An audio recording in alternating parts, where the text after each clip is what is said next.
Good morning. Thank you for joining me for today's Owl Wisdom message.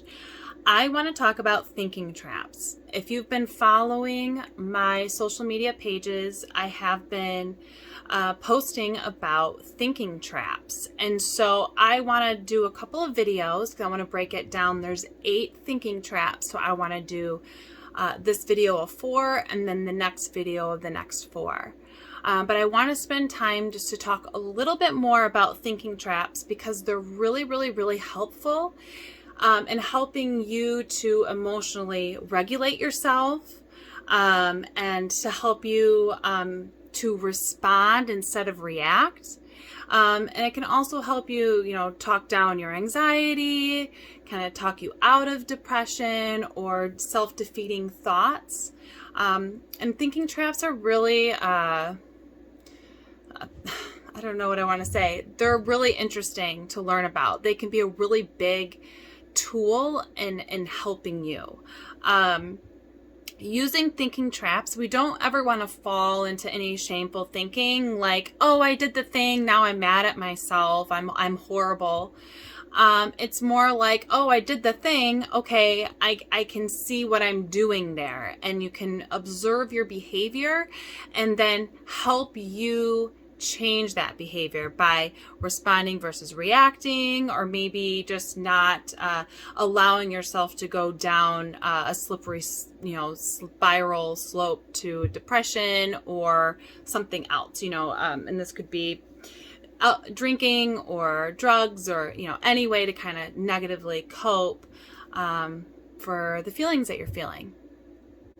So in my program, we talk about learning your ABCs, where we talk about, in adversity, A, happens, and then B, the beliefs or your thoughts, we call them ticker tape beliefs or ticker tape thoughts, start to run through your mind, and then C, the consequence happens. And the consequence can be your behavior, your reaction, how you feel, it can be anything. So the ABCs, and in this process of observing our B's, our ticker tape thoughts and our beliefs, we start to learn how to identify these thinking traps, because the thinking traps can help us then not have a consequence or a behavior that then we might regret or that might feel crummy, so on and so forth. So the first 4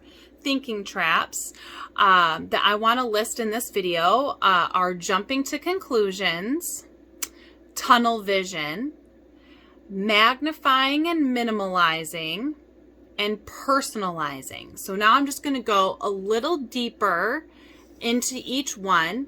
Like I said, there's no shame. You're not judging yourself. It's more like acknowledging like, oh, this is what I'm doing here. And now this is giving you the opportunity to change the behavior or stop doing this to yourself, in a sense. Easier said than done. And a lot of it in the beginning is just observing and doing that Buddhist definition of detachment, of just observing and learning to not identify as our thoughts and our feelings, but just observing these thoughts and feelings and in the process that happens in our mind, within our body, and in our feelings.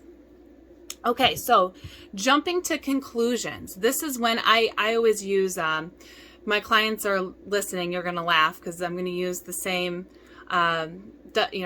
example, but it's like leaving, your partner leaves a cup on the counter and you get this, you see this, and you might take it as a personal offense. You start to jump to conclusions. He must think I'm just a maid. Oh, how dare he? He always just leaves this around, blah, blah, blah, blah, blah, blah, blah, right? You start to just, your mind, your ticker tape thoughts just start to go.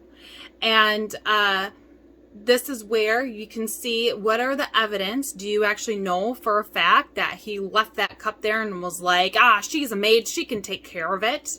Or was it just an accident?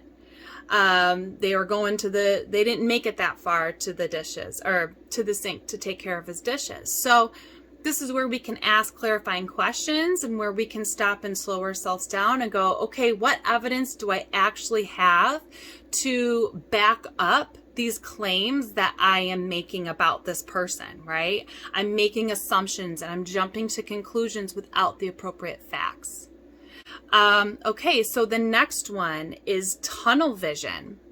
This is like where we got our blinders on and we only want to see what validates our thoughts, our feelings, and our perceptions. So how to counter this?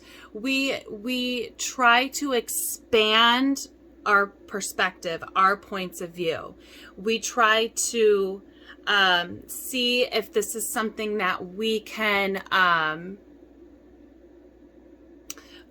if something that we can make a change in by just changing how we perceive, than to just want to justify and explain and make up all the reasons why we have to have our blinders on and why we have to have this small-minded thinking. And we might see that might be fear-based. I'm afraid to think outside of what I already know.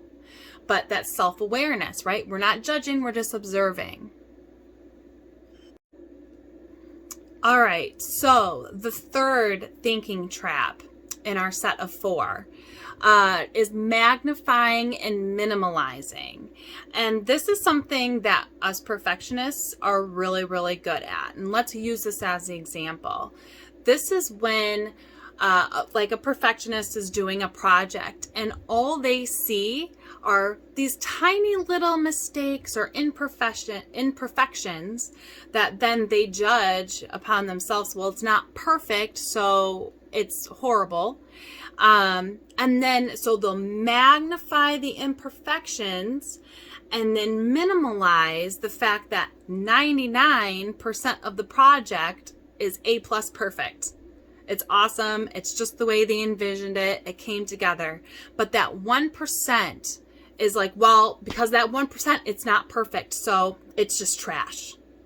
This is magnifying and minimalizing. So pay attention to that. And again, we're not judging. We're just going, I see what I'm doing there. And then how do I counter it? You purposely look at all the amazing things that you did right.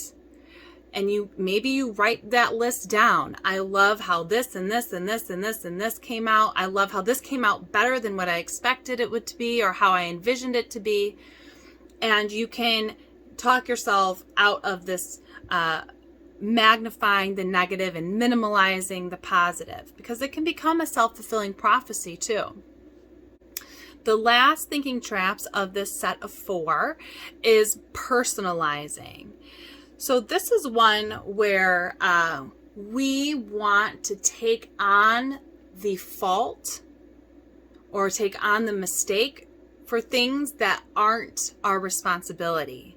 So we might find that we take responsibility for people, situations, circumstances that might not even really be valid to us. Like we didn't even have a part in any of that, but we will just automatically take on that responsibility. So this is personalizing. This can also kind of be like internalizing, where you take it on as your fault and then I am therefore bad, and that's shameful thinking is a way to kind of to figure that out. And the difference between shame and shame and guilt is that guilt is, I made a mistake, therefore I need to fix the mistake. And you, however you can, you try to fix that mistake. Shame is, I made a mistake, therefore I am a mistake. I did a bad thing, therefore I am bad. We internalize, we personalize. It's my fault. I'm flawed. So there is a difference with personalizing and internalizing, but I just want to show that they can kind of bleed together and you can kind of discern that. So I hope you like these thinking traps. Which one of these 4s really resonated with you? I would love to know. And stay tuned for the next video for the last 4 for next week. Take care, everybody. Bye.